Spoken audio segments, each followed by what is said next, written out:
Boa noite a todos. Boa noite. A maioria aqui já me conhece, meu nome é Meire, sou trabalhadora da Seara do Cristo, como disse o Josias, né? Porém atuando aqui no Centro Espírita Luz de Tiago. Quero agradecer a Jesus a oportunidade bendita de estar aqui hoje representando a doutrina espírita, de estar aqui hoje buscando trazer um pouquinho do conhecimento baseado na pesquisa realizada, rogando a inspiração dos benfeitores amigos que dirigem esta casa, através dos pensamentos de vocês, que vão me ajudar, emanando fluidos benfazejos que, com certeza, fortalecerão esse momento. O tema de hoje é um tema polêmico, complicado, um tema difícil, porque é uma situação em que a maioria de nós, ou posso dizer todos nós, nos encontramos, mas não admitimos. Nós vamos falar sobre a obsessão e o que vem a ser a obsessão.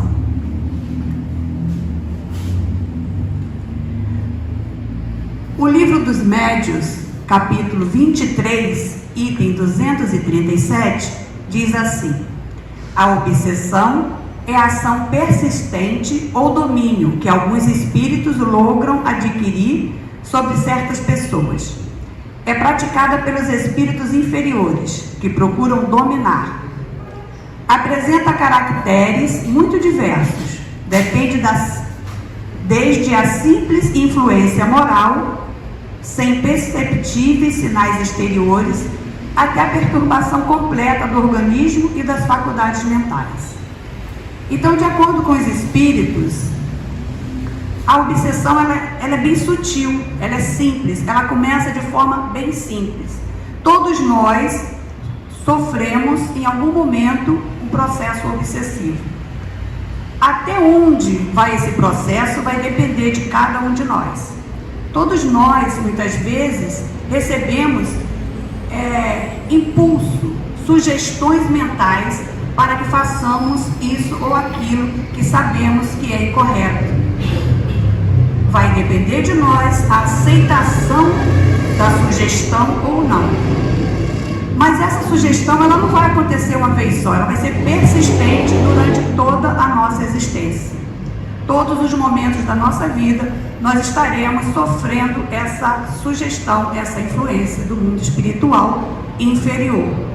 Mas tem uma vantagem, não é só do mundo espiritual inferior que sofremos influência, nós também sofremos influências, sofrer no sentido positivo aqui, do mundo espiritual superior, através dos bons conselhos.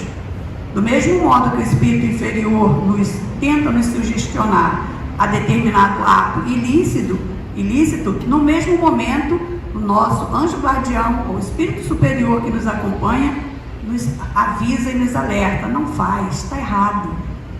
Aí a nossa consciência, que é onde nós temos as leis de Deus gravadas em nós, ela também sinaliza o nosso erro, porque a lei de Deus, ninguém pode alegar desconhecimento, porque ela existe e está registrada em cada um de nós.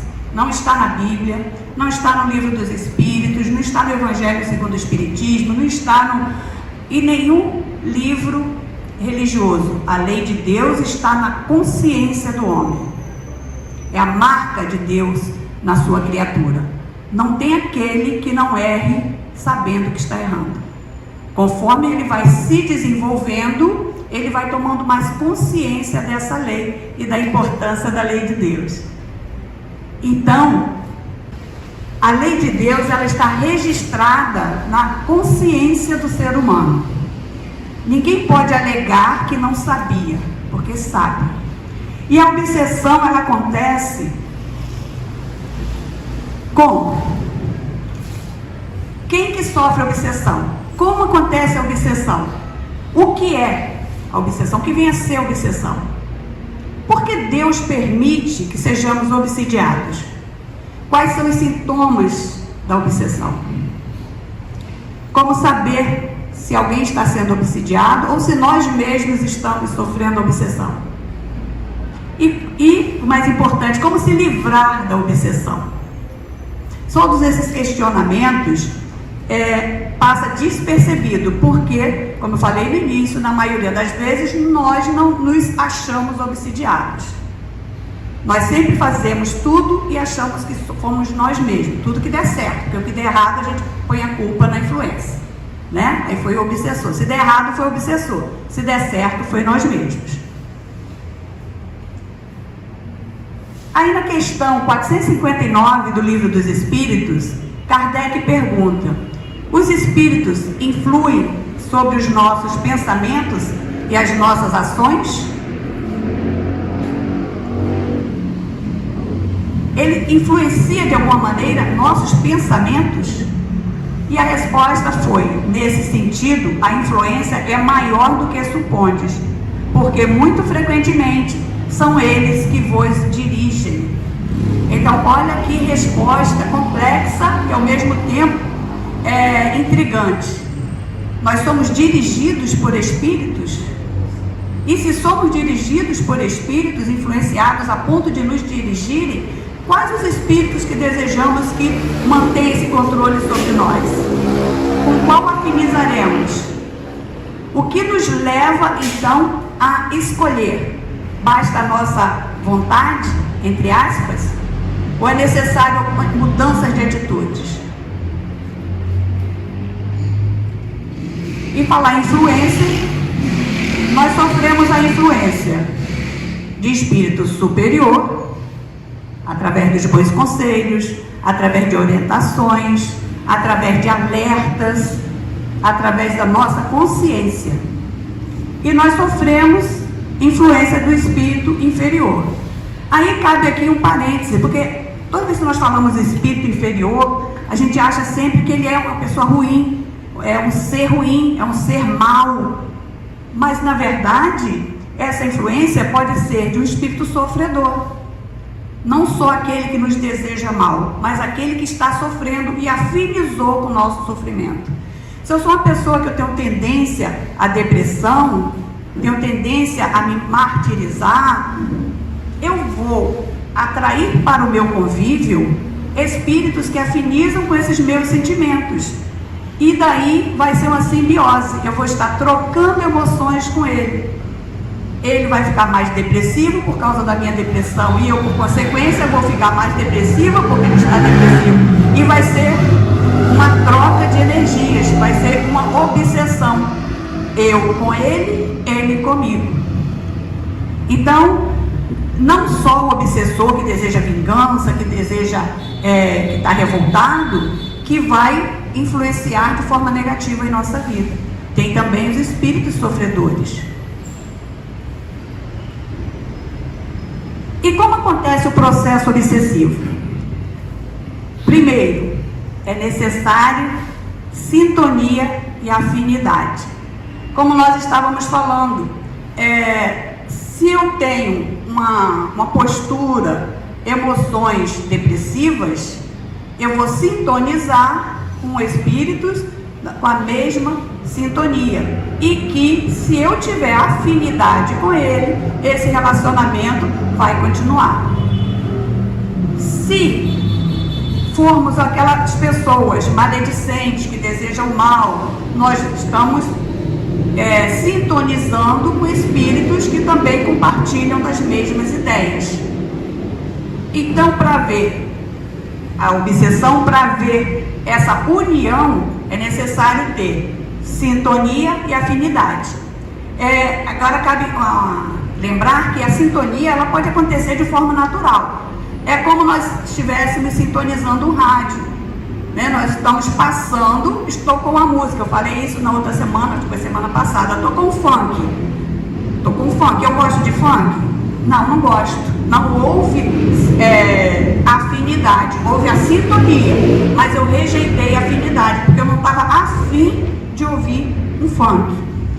Rodei mais um pouquinho, samba, sintonizei com samba. Me interessou? Houve sintonia? Houve, mas houve afinidade? Eu estava afim de ouvir samba? Não, então rejeitei.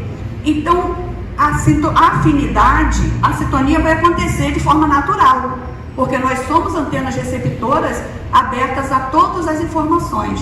Agora, dar continuidade e afinidade vai depender de cada um de nós. Tem um sábio, não sei de quem é a frase, mas a do Carmo falou uma vez, eu sempre escuto, que o passarinho pode pousar na nossa cabeça, mas o que nós não podemos deixar é que ele faça ninho. Ou seja, o pensamento ruim, a revolta, a ira, ainda pode chegar até nós, porque nós somos espíritos inferiores. Porém, o que nós vamos fazer com esses sentimentos é que vai fazer a diferença. Se a mágoa chegou até mim, se a ira chegou até mim e eu agora quero revidar, quero lançar pensamentos negativos, desejo de fracasso para o meu oponente, então eu estou afinizando com pensamentos inferiores. Eu estou deixando que esse passarinho faça ninho na minha cabeça. Então, sintonizar pode acontecer. Agora, afinizar é que vai fazer a diferença. E como se dá essa influência? Parece que muitas vezes a gente pensa, um espírito obsessor, ele vai chegar e vai mandar fazer uma coisa muito louca, dar uma tapa em alguém, fazer uma coisa assim. Mas não é assim que começa. Começa com pequenos delitos. É um troco, você recebe a mais e pensa, devolvo ou não devolvo? Vou devolver não. No outro dia cobrou a mais, ou está cobrando muito caro, ou está cobrando o dobro do preço, vou ficar com o troco. Pequenos delitos. O trânsito está engarrafado, vamos pelo acostamento. Por que eu tenho algum privilégio para ir pelo acostamento enquanto todo mundo está ali no engarrafamento? São pequenos delitos que a gente naturalmente acha que não é nada demais. Está na fila do banco, cheguei lá, tem um conhecido lá na frente, vou pedir ele para pagar para mim.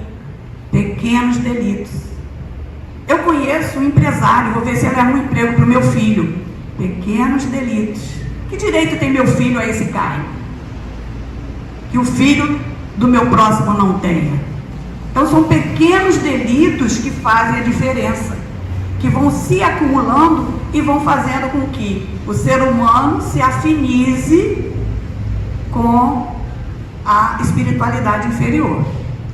Porque a lei é de progresso. Então tem que buscar crescer, evoluir. Pegar o acostamento, tem alguém passando mal no carro, uma situação de emergência, é uma coisa, mas geralmente então o quê? Está com pressa para ir numa festinha, está com pressa porque o shopping, o cinema só encerra tal hora, ou tem um encontro marcado. Não é nada questão de vida ou morte na maioria das vezes, mas a gente faz isso. Isso acontece, como eu falei, de forma bem sutil. Essa influência vai sendo de forma sutil. A gente vai cedendo em pequenas coisas e depois vai aumentando o nível de aceitação dessas sugestões. As fases da obsessão, ela são 3 as fases da obsessão. É a obsessão simples, a fascinação e a subjugação. A obsessão simples é que todos nós passamos por ela. Aquelas pequenas sugestões, como eu falei, de ir pelo acostamento, de revidar uma ofensa, de responder à altura, de ficar com o troco, e assim ela vai crescendo e aumentando. Aí nós podemos dizer que a fascinação simples, ela é bem sutil, mas é persistente. Ela insiste, várias oportunidades. É numa fila, como eu falei, em vários momentos acontece essa sugestão. E a todo momento nós temos que aprender a lidar com essa sugestão e não aceitar. A segunda fase da obsessão é a fascinação. A fascinação, ela está um pouquinho acima da simples, porque agora o obsedado, ele já não consegue mais perceber que ele está sob um domínio. Ele começa a se sentir melhor que o outro, ele começa a achar que ele tem direito a ir pelo acostamento, porque ele paga os impostos dele, ele começa a achar que ele tem direito àquele dinheiro a mais, porque em algum momento ele foi lesado, ele começa a achar que está sempre certo. que é o Senhor da verdade. E nesse momento, o que acontece? Ele começa a se afastar, porque o espírito obsessor que está nesse processo obsessivo, ele começa a afastar a sua vítima, né, o seu credor, vamos dizer assim, daqueles que possam lhe ajudar. Muitas vezes hostilizando aqueles que possam ajudar e contribuir para a melhora, para a interrupção desse processo. Quando ele começa a dominar, ele não deixa que o outro fale, ele toma as decisões sozinho, ele passa a ser arbitrário, se tiver uma posição de poder, passa a não aceitar nenhuma opinião de ninguém. Se tiver na posição subalterna, passa também a agir de modo soberbo, com arrogância, achando sempre que está certo e se afastando daqueles que podem ajudar. Todos aqueles que chegam e falam assim, fulano, olha só, pensa direitinho no que você está fazendo. Ele revida de forma agressiva e já se afasta dessa pessoa, porque ele está nesse processo fascinado consigo mesmo, fascinado com conhecimento, fascinado com as suas capacidades que estão sendo potencializadas com informações do obsessor. Está trabalhando ali o seu subconsciente e fazendo com que ele tenha sensações e emoções acima da realidade. Então ele se acha sempre melhor que o outro. E aí nós temos o terceiro processo, né? A terceira fase da obsessão, que é a subjugação. A subjugação, essa fase, ela não acontece assim em degrau, não. Hoje eu estou na simples, amanhã estou no segundo degrau, depois estou no terceiro, não. Isso aí é bem suave. Isso vai acontecendo de forma imperceptível. É bem sutil mesmo, até chegar na subjugação. Na subjugação, é a subjugação moral e corporal. Ou seja, moral, ele já não toma as decisões, já é o obsessor que toma as decisões por ele. Ele faz coisas, o obsedado faz coisas que normalmente ele não faria, que ele lutou e pregou durante vários anos de que aquilo era errado, mas agora ele cede. Ele perde o senso de moral dele porque ele agora está subjugado. E corporalmente também, porque agora ele não tem mais o controle total sobre o seu corpo, porque houve uma conexão tão grande, não é que o espírito tomou o corpo dele, não. Houve uma conexão tão grande, uma sintonia tão grande, que agora é como se andassem juntos.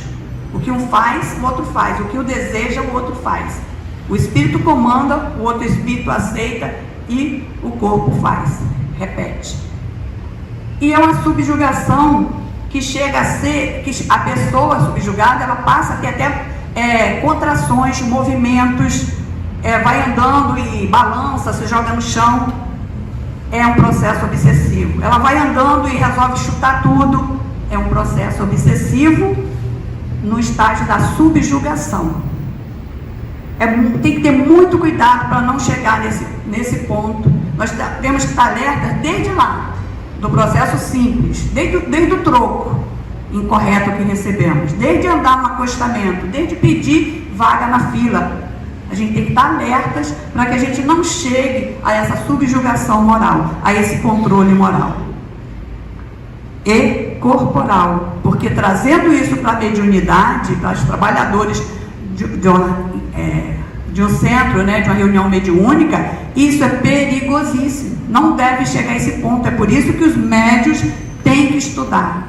Os médios têm que estar estudando constantemente, principalmente médium, porque começa a receber mensagens do mundo espiritual, mensagens às vezes de espíritos superiores, na maioria das vezes, mas que ao sair daqui, ao estar em casa, abre a sua guarda, sintoniza com espíritos inferiores que vão agora lhe estimular o ego, vão agora estimular, dizendo que você é o melhor médium de lá, porque você recebe esse espírito, porque você, o fulano de tal, está errado, você está certo, e começa agora a fazer um trabalho de desconstrução.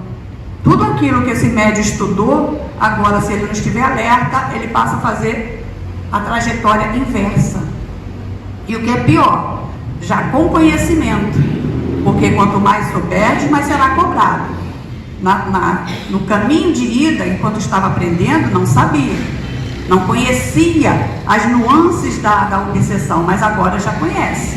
Se conhece, tem que saber rejeitar, não pode deixar o passarinho fazer ninho na cabeça.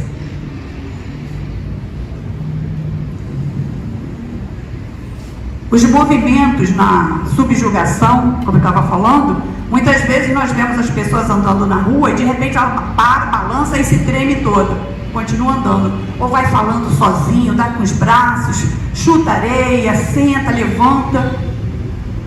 Muitas das vezes é um processo obsessivo no estágio da subjugação.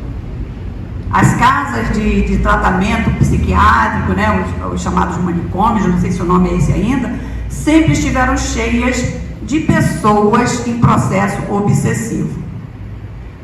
E a ciência, a medicina já tem atualmente um código para a doença obsessão. Já não é mais uma chamada fantasia religiosa. Já existe o código na medicina para obsessão. É um processo obsessivo e é reconhecido pela medicina. Quais são os fatores que facilitam que a obsessão aconteça? São os fatores moral, nossos hábitos. Aí nós vemos hábitos. Como nós falamos, eu tenho o hábito de sempre ir pelo acostamento. Eu tenho o hábito de sempre pedir alguém que estiver na fila, eu fico vendo alguém na fila e peço para pagar meu boleto. Eu vejo alguém, eu vou, não sou tão idoso, mas vou lá e pego a senha para idoso. São hábitos, pequenos hábitos que vão abrindo as portas para o início do processo obsessivo. E as ideias negativas. Nossa, as ideias negativas, então, é uma porta aberta. Eu não consigo, eu não posso, não vai dar certo, para mim tudo dá errado. Por que eu não consegui? Por que você consegue, eu não consigo? Não vou nem tentar, não vai dar. Muitas vezes nós deixamos esse pensamento chegar antes da atitude. Então nós temos que refletir sobre isso. Nós conseguimos sim, nós podemos sim, tudo nós podemos. Mas as ideias negativas muitas vezes nos conduz a esse processo de obsessão. E o desânimo? Desânimo também é outro fator que pesa, que ajuda esse processo. Que é mais ou menos parecido com os pensamentos negativos, né? Pensamento de eu não posso e eu não consigo. Mas as pessoas, quando estão vivenciando esse momento de desânimo, de ideias negativas, elas não estão assim porque querem. Elas não estão assim porque gostam disso.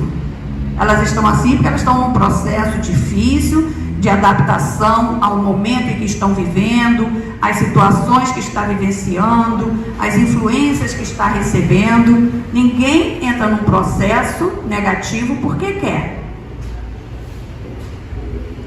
Assim, a irritação também, né? A cólera também ajuda bastante. Não leva desaforo para casa, falou, levou, bateu, levou, falou, ouviu, comigo não é assim. Então são também processos de irritação e cólera que facilitam esse processo. E nós temos também os vícios, os tóxicos, o álcool, desregramento sexual, a maledicência. Não parece nada, mas a maledicência é ótima para abrir as portas para a obsessão. Ciúme, avareza, egoísmo, ociosidade. Ociosidade, então, nós tivemos um aumento muito grande de depressão com processos obsessivos durante o período do isolamento social. Aumentou muito os casos de suicídio, inclusive em crianças de 10, 12 anos cometendo suicídio, porque a ociosidade o ficar em casa sem poder fazer nada, sem poder ter uma atividade, sem poder interagir, facilitou e muito casos de depressão e processos obsessivos. E o remorso? O remorso também é um fator que facilita. Porém, o remorso, nós que já estamos estudando o Espiritismo há algum tempo, nós já aprendemos que o remorso faz parte. Porém, depende o que nós vamos fazer com esse sentimento. Eu errei. Usando o exemplo, eu errei, eu cometi um aborto. Cometi um aborto, eu errei. Não é o meu caso, tá? Só usando como exemplo. Eu errei, eu cometi um aborto. Não devia ter feito, vou sofrer. E agora começa a se martirizar. E agora, o que eu fiz? Tá, tudo bem, passou esse reconhecimento do erro. Agora é a hora de o que eu vou fazer com esse reconhecimento do erro. O amor cobre a multidão dos pecados. Se eu cometi esse equívoco, se eu cometi esse erro, agora eu tenho que reparar. Eu não consigo mais pegar aquele feto que eu destruí e trazer de volta para mim.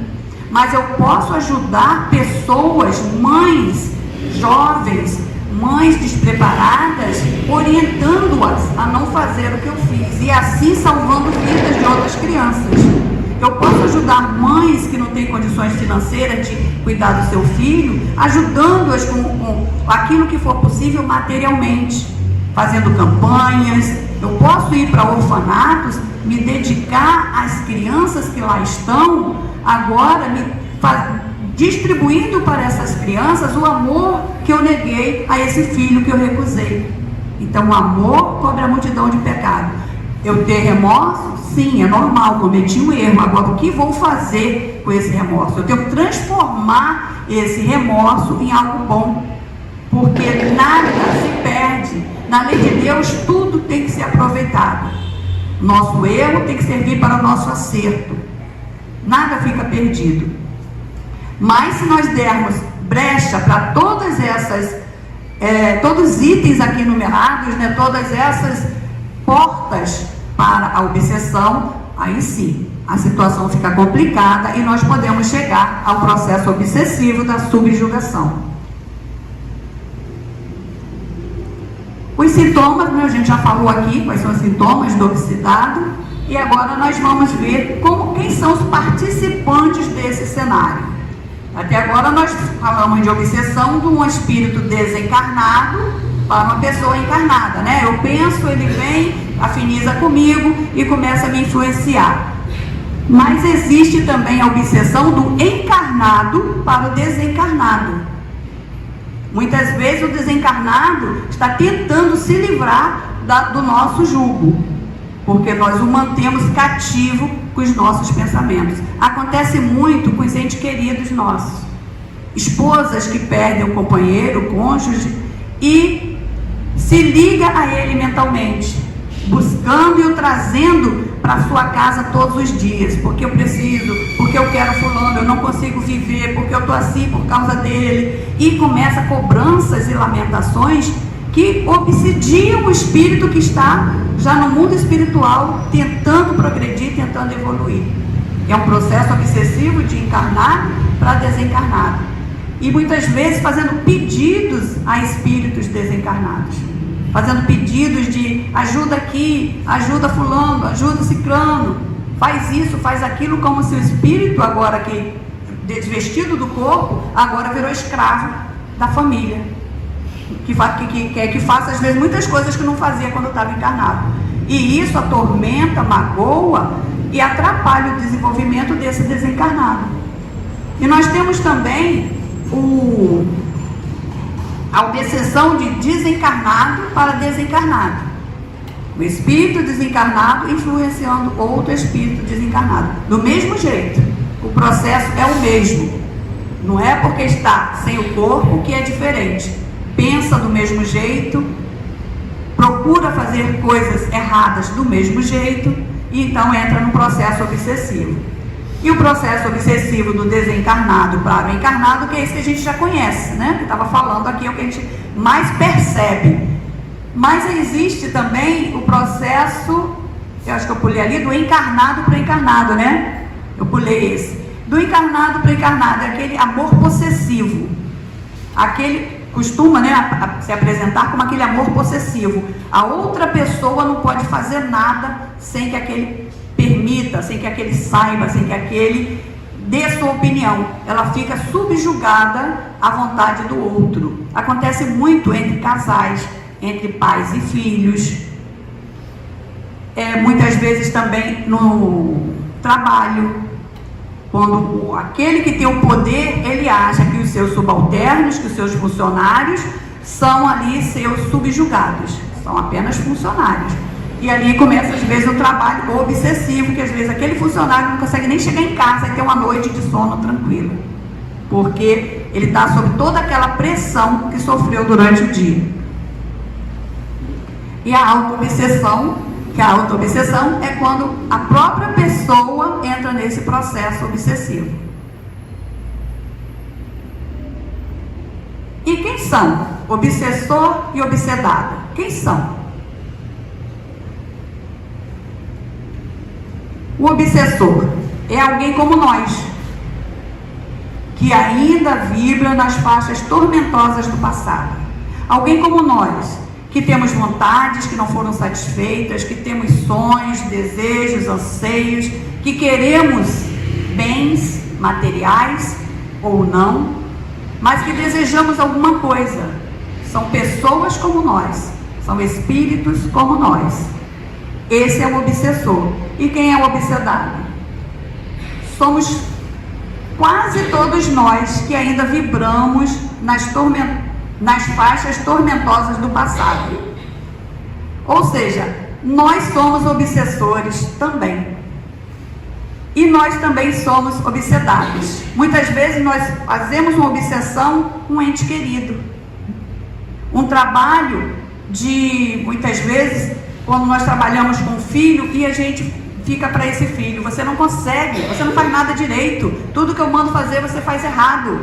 Cobranças que vão além das limitações dessa criança. Muitas vezes nós pais falamos, você é muito burro, você é um burro, nada tu aprende. Aquele jovem, aquela criança, se não tiver uma ajuda, ela vai se desenvolver e crescer com esse pensamento de que não consegue nada na vida, que é burro, que não aprende, que não é digno. Então, muitas vezes, nós somos obsessores dos nossos amores. Nós subjugamos o ser que amamos. Você não vai ver esse filme, não. Eu não gosto que você veja esse filme. Eu não gosto que você vá ao futebol. Mas quem não gosta é essa pessoa. A outra gosta. Então, muitas vezes, nós subjugamos o nosso amor. Nós obsidiamos o nosso amor. Exemplo de duas pessoas que foram obsidiadas. Olha só. Cadê? Sumiu? Divaldo Franco, Paulo de Tarso. Sofreram obsessão. Parece que não, né? Parece que a obsessão é coisa de gente fraca, de gente que não sabe se cuidar ainda, de gente que não está pronto. Mas Divaldo Franco sofreu obsessão durante anos a fio. Se eu não me engano, foi mais de 20 anos ele sofreu o processo obsessivo. Depois vocês dão uma lidinha, procura aí, e vocês vão ver a história da obsessão dessas duas personalidades. Na questão 446 do Livro dos Espíritos, Kardec pergunta: por que permite Deus que os obsessores nos induzam ao mal? Resposta: os espíritos imperfeitos são instrumentos destinados a experimentar a fé e a constância dos homens na prática do bem. Ou seja, Deus vai permitir que o homem ensine ao homem. O espírito que está imperfeito ainda está naquela luta de aprender, ele ainda acredita que tirar vantagens do seu semelhante é uma coisa boa. Agora, se nós vamos seguir esses conselhos, se nós vamos seguir esses ensinamentos, vai depender de nós. Nós podemos aprender com isso. Então, por que que Deus permite? Porque estamos todos num processo evolutivo, em graus diferentes. Numa reunião espírita, nunca vai vir um espírito que não é um espírito que precisa de ajuda, que é um espírito que quer fazer baderna. Nunca vai vir. Vai vir sim. Por que Deus permite? Por que a espiritualidade da casa permite e dirige os trabalhos? Porque precisamos ajudar esse irmão e com ele aprendermos. Se eu vou fazer baderna junto com ele, eu não aprendi nada. Mas se eu for tratá-lo com respeito, com amor, tratando-o como um paciente, que no caso é o que ele é, eu vou estar aprendendo e ele vai estar aprendendo também. Então Deus permite para que nós aprendamos uns com os outros. Aí nós temos o livre-arbítrio. Nós vamos decidir qual influência nós queremos receber. Nós queremos receber a influência negativa ou a influência positiva? Todas as duas influências estão aí à nossa disposição. É como o rádio, está mandando o sinal. Agora, com qual nós vamos sintonizar e ter afinidade?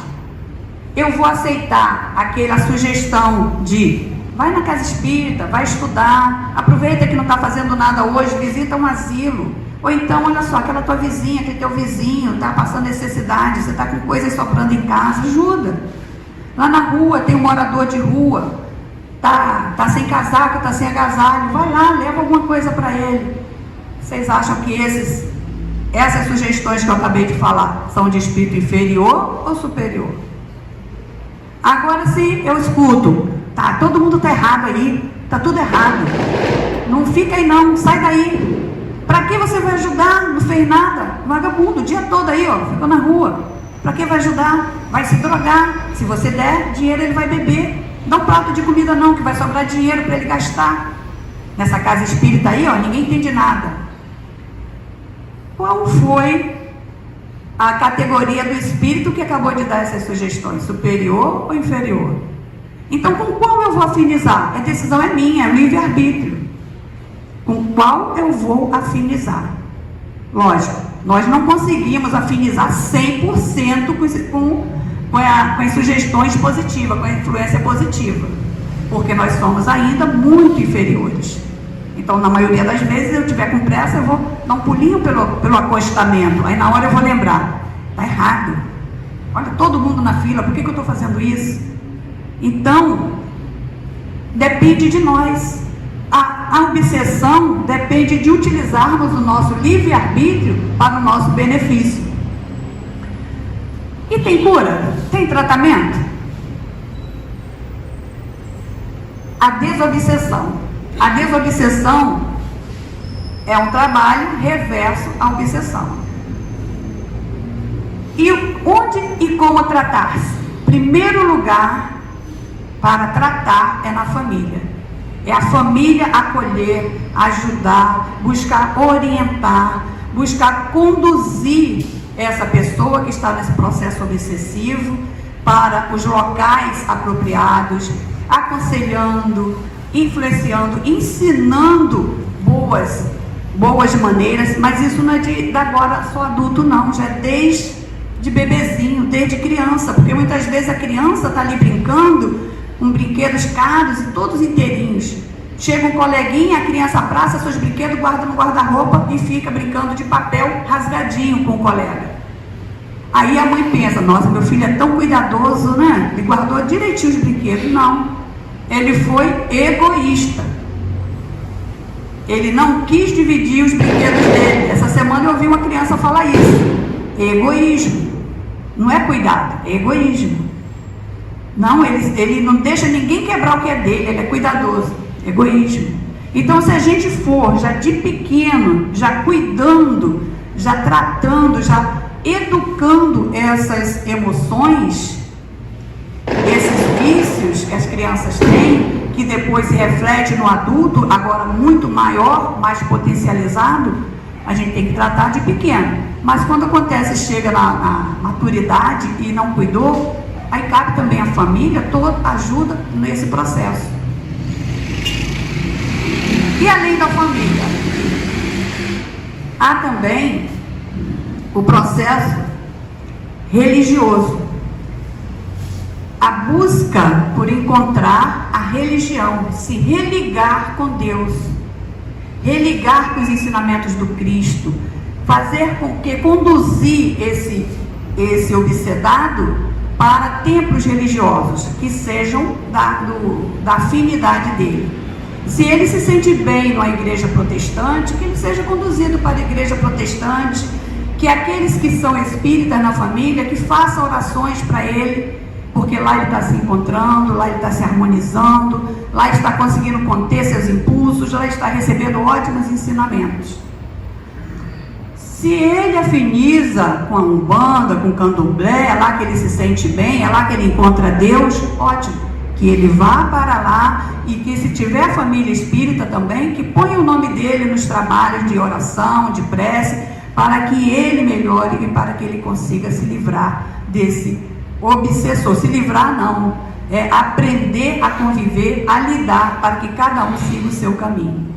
Agora, se essa pessoa que está passando por esse processo está sob a guarda de uma família que conhece o espiritismo, que já tem um conhecimento da doutrina, aí o processo de desobsessão é mais fácil, mais eficaz, porque já nas casas espíritas já existem reuniões onde se trabalha a desobsessão, onde esses irmãos que estão obsidiando são convidados a participarem da reunião, e ali eles são esclarecidos, e ali eles recebem uma dose de empatia, de amor. Muitas vezes o familiar querido vem ali ajudar, o familiar desencarnado vem ajudar esse processo, e aquele amigo que estava ali cobrando, porque muitas vezes o obsessor que está ao nosso lado está nos cobrando algum delito que cometemos, nós devemos alguma coisa a ele.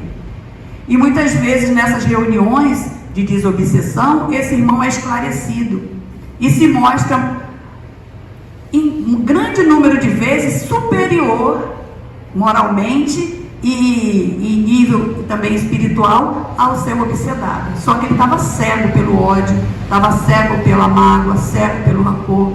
Então o trabalho feito na reunião mediúnica de desobsessão é um trabalho lindo, porque consegue devolver a harmonia, consegue devolver a esse espírito que cobrava a sua lucidez, e consegue devolver ao obsedado a sua sensatez, ele voltar a pensar por si mesmo, voltar a agir por si mesmo. A exemplo dos curados por Jesus, muitas vezes esse que ficou livre da obsessão, esse obsessor que ali estava interferindo em sua vida, se afasta, consegue evoluir, e aquele que estava sendo obsedado, ele não sai do lugar, porque ele gostava daquilo. E o que acontece? Ele atrai outro para ele, que afiniza do mesmo jeito. Muitas vezes já não é mais aquele que tinha uma vingança, um motivo de vingança, mas agora é só por afinidade de pensamento e comportamento. Então cabe a nós, ao nosso livre-arbítrio, procurar o que nós queremos, qual influência nós queremos.